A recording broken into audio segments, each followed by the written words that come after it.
اعوذ باللہ من الشیطان الرجیم بسم اللہ الرحمن الرحیم الحمدللہ والصلاة والسلام علی رسول اللہ وعلی آلہ آل اللہ لا سیما علی بقیت اللہ ولعنۃ اللہ علی اعداء اللہ من الآن الی لقاء یوم اللہ۔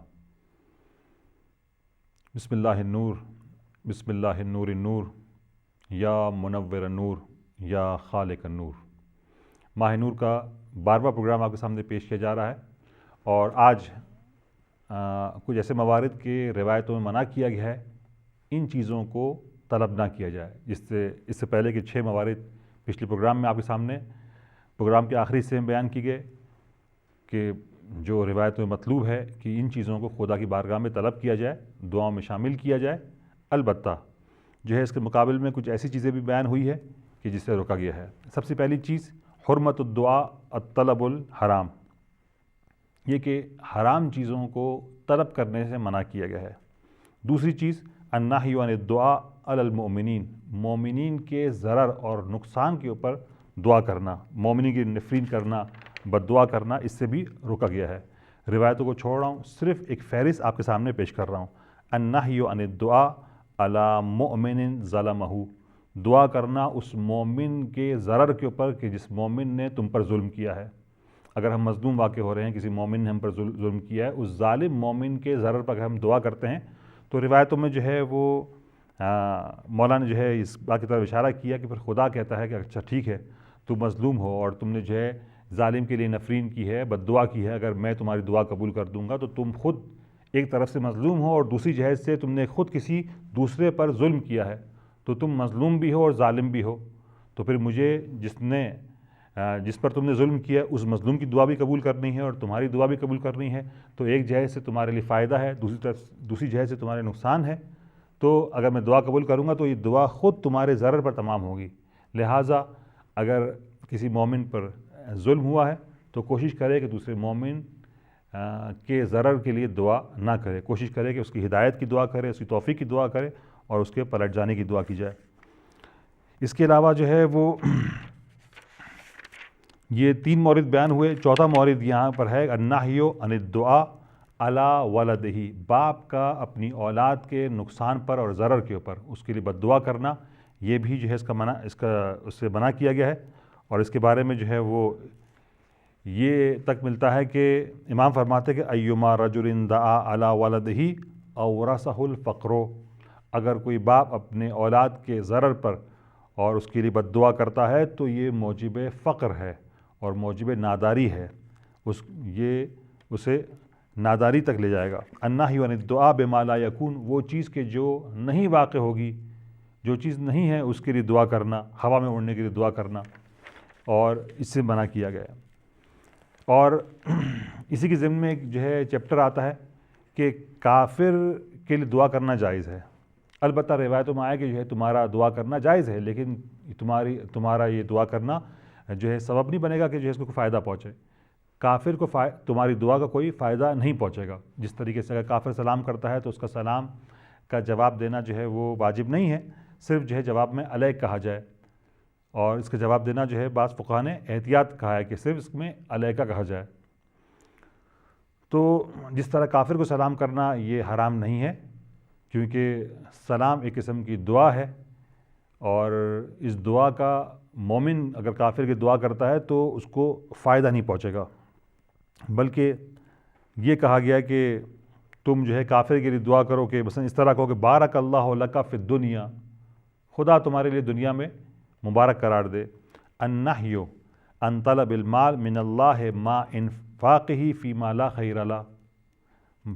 خیر فیہ، روکا گیا ہے ہمیں کہ ہم دعا کریں کہ خدا سے ایک ایسے مال کی طلب کا کہ جس مال کو ہم نے ایسے کاموں میں خرچ کیا ہے کہ جو اچھا نہیں ہے۔ اس سے روکا گیا ہے کہ کیوں جو ہے تم خدا سے ایسے مال کی دعا کرتے ہو کہ اس مال کو تم راہ خدا کے اندر، راہ خیر کے اندر خرچ نہیں کرتے۔ النہی عن الدعاء علی جارہ، پڑوسیوں کے ضرر اور نقصان کے اوپر ان کے لیے نفرین کرنا، ان کے لیے بد دعا کرنا، اس سے روکا گیا ہے۔ النہی عن تحقیر الدعاء، دعا کو ہلکا اور حقیر سمجھنا، اس سے بھی روکا گیا ہے۔ وَإِنْ كَانَ الدَّاعِي كَافِرًا، اگرچہ کہ یہ دعا دینے والا کافر ہی کیوں نہ ہو۔ بلکہ بعض جگہ ملتا ہے کہ لا تحقروا دعوت احد، کسی ایک کی دعا کو حقیر شمار نہ کرو، فإنہ یستجاب للیہودی، کیونکہ بسا اوقات جو ہے یہودی اور نصرانی کی دعا تمہارے حق میں قبول کی جائے گی، ولا یستجاب لہم فی انفسہم، جبکہ ان مومنین کی دعا خود ان کی اپنے حق میں قبول نہیں ہوگی۔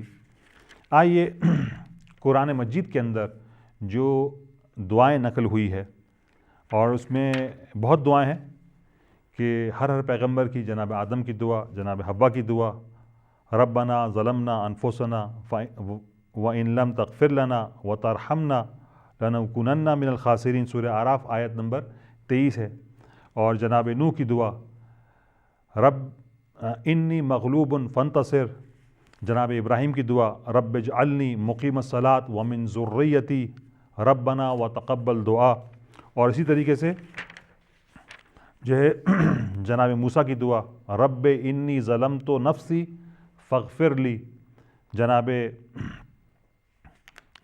طالوت اور ان کے حوارین کی دعا ربنا افرغ علینا صبرا وثبت اقدامنا وانصرنا علی القوم الکافرین، اور جناب لوط کی دعا رب نجنی واہلی ممن یعملون، اصحاب کہف کی دعا ہے، اور اس طریقے سے جو ہے اور دعائیں نقل ہوئی ہے، لیکن سب سے اہم دعا وہ ہے رسول خدا کی دعا کہ ربنا آتنا فی الدنیا حسنۃ وفی الآخرۃ حسنہ وقنا عذاب النار، اور ایک ایسی دعا ہے کہ جس کے اندر دنیا و آخرت کی خیر کو اور اچھائی کو طلب کیا گیا ہے۔ آئیے اب اوقات مخصوصہ، وہ ایسے اوقات ہیں کہ جس میں دعا کو جو ہے کیا جائے، 20 کے قریب جو ہے وہ ایسے اوقات بیان ہوئے ہیں۔ جب قرآن کی تلاوت ہو نمبر 1، اس وقت جو ہے دعا کی جائے۔ نمبر 2، جب اذان کہی جا رہی ہو اس وقت دعا کی جائے، اس کی تاکید آئی ہے۔ عند نزول الغیث، جب بارش برس رہی ہو اس وقت دعا کی جائے۔ عند التقاء الصفین للشہادہ، جب دو لشکر، اسلامی لشکر اور کفار کا لشکر، اگر جس وقت وہ آپس میں جنگ کے لیے جن کی دونوں صفیں جو ہے ملیں، اس وقت جو ہے دعا کی جائے۔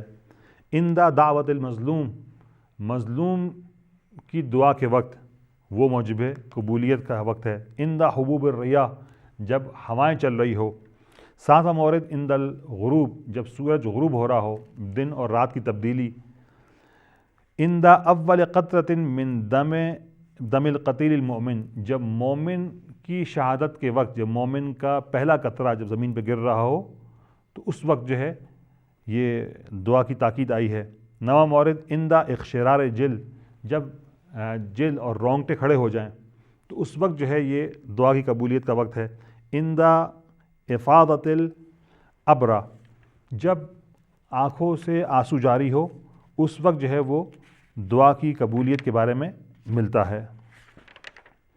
اور 11واں مورد واجب نمازوں کے بعد، یہ بھی جو ہے اس کی تاکید آئی ہے کہ یہ بھی جو ہے وہ 11 مورد ہو کے 12 مورد یہ کہ نماز وطر میں، نماز وطر کی جو نماز شب کی 11 رکعت ہے، اس میں سے 11ویں رکعت کے جو صرف 1 رکعت ہے، اور اس کے ساتھ جو ہے ظہر کی نماز کے بعد، مغرب کی نماز کے بعد، عشاء کی نماز کے بعد، اور طلوع فجر سے پہلے، اذان صبح سے پہلے، اس وقت سحر کے وقت، یہ اب اس کے اندر تفصیل ہے، ان تفصیل کو چھوڑے دے رہا ہوں، میں صرف جو ہے فہرست کی طرف اشارہ کر رہا ہوں۔ عند زوال الشمس، جب ظہر کا وقت ہو۔ عند غروب الشمس، جب سورج غروب ہو رہا ہو۔ مغرب اور غروب میں 20 منٹ کا فرق ہے، غروب کے 20 منٹ کے بعد مغرب ہوتی ہے۔ جب سورج غروب ہو رہا ہو اس سے پہلے، سورج کے غروب ہونے سے پہلے، اور جب سورج کی ٹکیا آدھی غروب ہو جائے، اور وہ جو روایت ملتی جناب سیدہ کی جو ہے اپنے امام حسن اور امام حسین سے کہا کہ جمعے کے دن جاؤ دیکھو چھت پہ کہ سورج جو ہے وہ آدھا غروب ہو گیا ہے، تاکہ میں اس وقت دعا کروں، اور یہ دعا کی قبولیت کا وقت ہے۔ 18واں مورد وہ ہے رات کے حصے میں دعا کی تاکید آئی ہے، اور 19واں مورد یہ کہ جب رات کا چھٹا حصہ آدھی رات کے بعد، اگر مثلاً فرض کریں رات مشتمل ہے 6 گھنٹوں پر، تو آخری گھنٹہ اذان صبح سے 1 گھنٹہ پہلے. اسی طریقے سے اگر رات مشتمل ہے 12 گھنٹوں پر، تو آخری اس کے 2 گھنٹے ہیں جو چھٹا حصہ ہے اس کے اندر دعا کی تاکید آئی ہے. اور 20واں مورد وہ یہ ہے کہ بدھ کے دن نماز ظہر اور نماز عصر کے بعد اس کی جو ہے تاکید آئی ہے. اب آئیے دعا کے آداب. دعا کے 3 قسم کے آداب ہے. علماء نے اس کی 3 تقسیم کی ہے. کچھ آداب ایسے ہیں کہ جس کا تعلق دعا سے پہلے ہے، کچھ آداب ایسے ہیں کہ جس کا تعلق دعا کرتے وقت ہے، اور کچھ آداب ایسے ہیں کہ جس کا تعلق دعا کرنے کے بعد ہے. آئیے پہلی قسم کو ہم بیان کرتے ہیں. وہ آداب کہ جس کا تعلق مومن جب دعا کر رہا ہو اس دعا کرنے سے پہلے ہے، ان چیزوں کو مد نظر رکھے. سب سے پہلی چیز یہ کہ مومن العلم بان قضا الحاجت بید اللہ، کہ مومن یہ جان لے، یہ عقیدہ رکھے کہ میری حاجت کو پورا کرنا خدا کی قدرت میں ہے، خدا کی قدرت میں ہے، کسی اور کی قدرت میں نہیں ہے. دوسرا یہ کہ الحسن الظن باللہ فی الاجابہ، خدا سے دعا کی قبولیت کے بارے میں اچھا گمان کرے. تیسرا ادب یہ ہے التوکل والقناعۃ والرضا بما رزقہ اللہ، توکل بھروسہ کرے، قناعت کرے جو خدا نے دیے اسی پر جو اکتفا کرے، اور راضی ہو جائے اس چیز پر کہ جو خدا نے اس کے لیے روزی لکھ دی ہے. چوتھا ادب یہ ہے کہ العلم و طلبہ، جو ہے وہ علم بھی رکھتا ہو، ساتھ ساتھ جو ہے وہ اپنی دعا کو طلب بھی کرے اور اس کی طلب میں بھی ہو.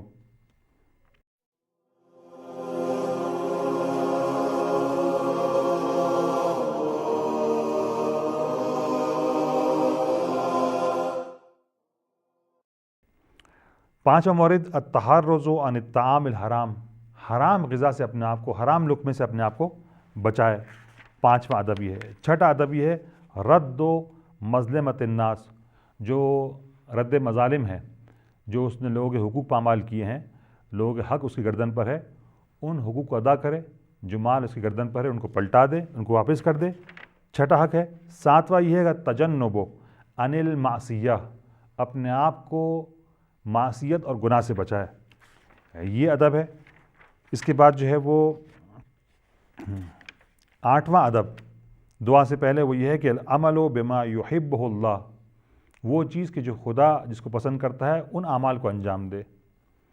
اور نواں ادب یہ ہے کہ الاتیان بآداب العبادہ کالطہارۃ و استقبال القبلۃ وغیرہ، اور انجام دے ان آداب کو کہ جس کا تعلق جو ہے وہ عبادت سے ہے، عبادت کے آداب کو انجام دے، مثلا طہارت ہے، باوضو ہے، قبلہ رخ ہے، یہ ساری چیزوں کا انجام دیں. 10واں ادب یہ ہے دعا سے پہلے الصدقۃ، صدقہ دے. 11ویں چیز البر، کوئی نیک کام کرے. 12ویں چیز شم الطیب، خوشبو کا استعمال. یہ تو 12 وہ آداب ہو گئے کہ داعی دعا کرنے والا دعا سے پہلے ان 12 آداب کو ملحوظ خاطر رکھے اور ان پر عمل کرے. آئیے دوسری قسم کے آداب کہ جس کا تعلق خود دعا کرنے کے دوران ان چیز کو لحاظ کیا جائے، ان کی رعایت کی جائے. اس میں سے پہلا ہے کہ الاقبال بالقلب فی الدعاء، قلب جو ہے توجہ کے ساتھ، اقبال قلب کے ساتھ، توجہ قلبی کے ساتھ جو ہے وہ خدا سے دعا کرے. دوسرا ادب یہ ہے کہ صدق النیہ، اس کی نیت میں سچائی ہو. جس وقت دعا کر رہا ہے اس وقت وہ سچی نیت کے ساتھ دعا کرے.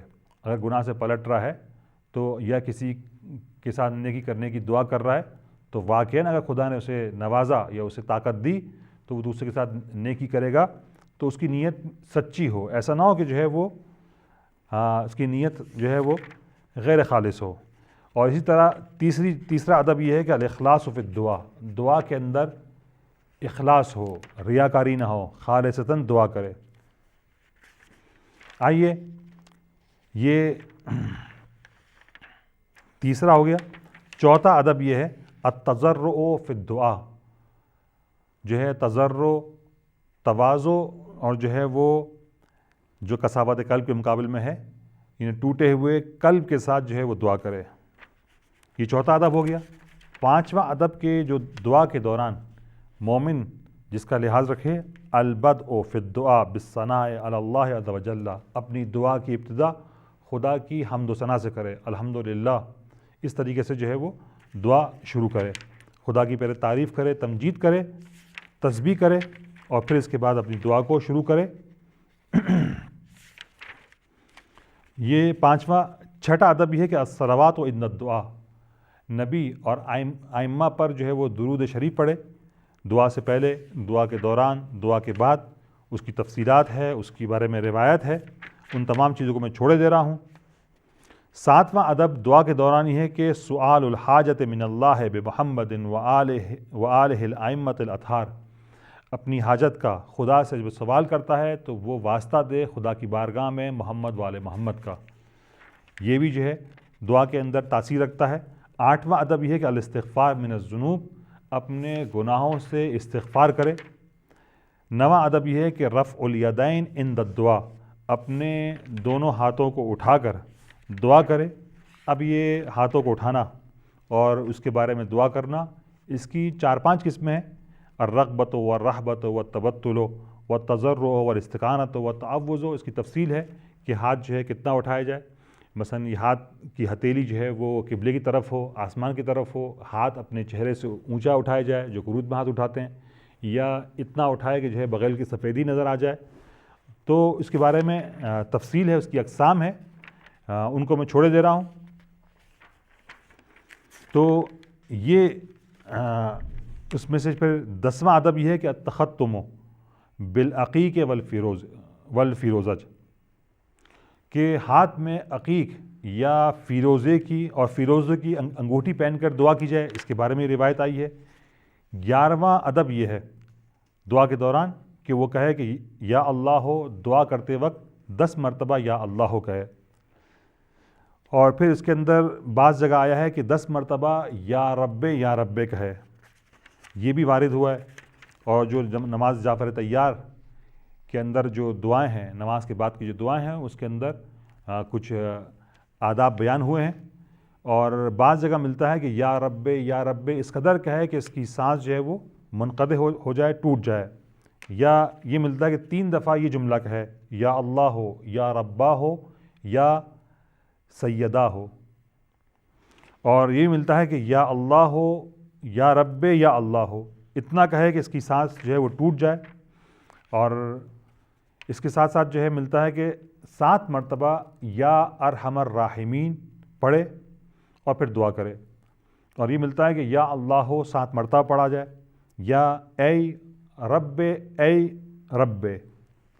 یہ 3 دفعہ پڑھا جائے، اور خدا کے جو اسماء حسنی ہے اس کو واسطہ دے کے جو ہے وہ دعا کی جائے۔ اور یہ ہے 12واں ادب جو دعا کے دوران اس کی جو ہے رعایت کی جائے۔ 13واں ادب یہ ہے کہ وہ چیز کہ جو اس کے لیے حلال نہیں ہے اور جو اس کی قدرت سے مافوق ہے، ان چیزوں کی دعا نہ کی جائے۔ 14واں ادب یہ ہے کہ اپنی حاجت کا نام لیا جائے، جو حاجت چاہتا ہے اس حاجت کو باقاعدہ بیان کرے۔ 15واں یہ ہے کہ دعا کے اندر اصرار سے کام لے، مسلسل دعا کرے۔ اور اس کے بعد جو ہے وہ فرماتے ہیں کہ 16واں ادب یہ ہے کہ اپنے دعاؤں کو عمومی کر دے، ایسی دعا ہو کہ جس میں سب شامل ہو جائیں۔ اور پھر اس کے بعد فرماتے ہیں کہ دعا جو ہے وہ 40 مومنین کے لیے کی جائے۔ ایک مرتبہ عمومی ہے جس کا فگر جو ہے وہ 40 سے زیادہ ہے، ایک مرتبہ خاص 40 عدد جو ہے وہ 40 سے 40 سے زیادہ۔ اور اسی طریقے سے اگر کوئی پیش نماز ہے، امام جماعت ہے، تو وہ اس کے پیچھے کھڑے ہونے والے معمومین کے لیے جو اس کے مقتدی ہے، اقتداء کرنے والے، ان کے لیے دعا کرے۔ اور جو ہے وہ 17واں مورد یہ ہے کہ، اور آخری مورد یہ ہے کہ وہ دعا کہ جو غرض ہے اعراب کے حساب سے، الفاظ کے حساب سے، تو ان غلط دعاؤں کو نہ پڑھا جائے، صحیح عربی کے اندر صحیح تلفظ کے ساتھ صحیح اعراب اور صحیح الفاظ کا انتخاب کر کے اس دعا کو پڑھے اگر وہ عربی میں دعا کرتا ہے۔ ویسے تو یہ تک ہے کہ نماز میں اپنی زبان کے اندر دعا کی جا سکتی ہے، جس زبان میں بھی آپ دعا کرنا چاہیں، انگلش میں دعا کرنا چاہیں، فارسی میں دعا کرنا چاہیں، اردو میں دعا کرنا چاہیں، جس زبان میں بھی جو ہے دعا کرنا چاہیں، مسئلہ نہیں ہے، اس سے نماز نہیں ٹوٹتی ہے۔ یہ نماز کے اندر ایک مورد ہے کہ جہاں عربی کے علاوہ دوسری زبان بھی استعمال کی جا سکتی ہے۔ اب وہ آداب کہ جس کا لحاظ کیا جائے دعا کے بعد، دعا کے مکمل ہونے کے بعد جن آداب کا لحاظ کیا جائے وہ یہ ہے کہ جیسے ہی دعا مکمل ہو اس کے بعد آمین کہا جائے، پہلا ادب۔ دوسرا ادب یہ ہے کہ ما شاء اللہ ولا حول ولا قوت الا باللہ کہا جائے۔ تیسرا ہے کہ التلبس بالدعا، دعا کے قبول ہونے کا انتظار کرے، وترک الاستعجال فی اجابت، اور جلدی دعا قبول ہو جائے اس جلدی کو ترک کر دے، اس جو ہے عجلت کو چھوڑ دے۔ چوتھا مورد یہ ہے کہ دعا کرنے کے بعد پھر دعا کی جائے، دوبارہ جو ہے وہ دعا کی جائے، معاودۃ الدعا۔ اور پانچواں ادب یہ ہے کہ ان یکون بعد الدعاء خیرا منہ قبلہ، دعا سے پہلے اور دعا کے بعد اس کی حالت میں تبدیلی آنی چاہیے، دعا کے بعد اس کی نیکیاں، اس کی اطاعت اور خدا کا موتی بن جائے، اس کی نیکی میں جو ہے اضافہ ہونا چاہیے۔ یہ دعا کے اندر کہ جس کے آداب ہیں، جس طرح سے زیارت پہ جانے والا مومن اور زیارت سے پلٹنے کے بعد اور زیارت پہ جانے سے پہلے اس کے اندر چینج آنا چاہیے، اس کے اندر فرق آنا چاہیے، اسی طرح سے دعا کے اندر بھی جو ہے یہ ملتا ہے کہ اپنے اندر وہ تبدیلی لے آئے۔ اور انشاءاللہ اگلا پروگرام کہ جو ہم یہاں پر دعا کے باقی ماندہ موضوعات کو مکمل کریں گے، کچھ ایسے افراد ہیں کہ جن کی دعائیں قبول نہیں ہوتی ہے، کچھ وہ لوگ ہیں کہ جن کے بارے میں ملتا ہے کہ ان کی دعا مستجاب ہوتی ہے، اور اس کے بارے میں یہ آخری گفتگو کر کے صرف ایک نقطے کی طرف اور اشارہ کریں گے کہ سب سے افضل دعا کون سی ہے اور وہ کیا کی جائے۔ اسی پہ اکتفا کرتے ہیں اور آپ سے اجازت چاہتے ہیں۔ سبحان ربک رب العزت عما یصفون والحمد للہ رب العالمین۔